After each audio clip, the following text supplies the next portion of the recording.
ಜೈ ಜಿನೇಂದ್ರ. ನನ್ನ ಹೆಸರು ಧನ್ಪಾಲ್ ಅಪ್ಪಣ್ಣ ಜನಗೌಡ, ಅಲಾರವಾಡ ತಾಲೂಕಾ, ಜಿಲ್ಲಾ ಬೆಳಗಾವಿ, ಕರ್ನಾಟಕ.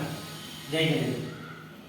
ಓ ಚಂದ್ರ ಪ್ರಭು ದೇವಾ ಗಂಧಾಕ್ಷರ್ಪಿಸುವೆನಾ,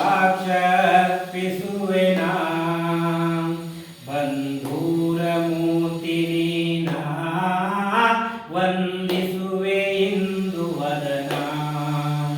ಓ ಚಂದ್ರ ಪ್ರಭು ದೇವಾ ಗಂಧಾಕ್ಷರ್ಪಿಸುವೆನಾ,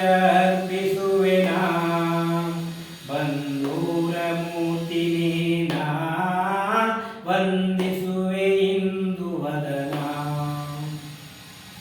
ಭವ ಭವದಿ ತಿರುಗಿ ನೊಂದೆ, ಭವತಾಪ ಹರಿಸಲೆಂದೆ. ಭವ ಭವದಿ ಭವದಿ ಭವ ಭವದಿ ಭವದಿ ಭವ ಭವದಿ ತಿರುಗಿ ನೊಂದೆ, ಭವತಾಪ ಹರಿಸಲೆಂದೆ. ಭವಚರದಿ ಮುಳುಗಿಯದ್ದೇ ಬಂಧ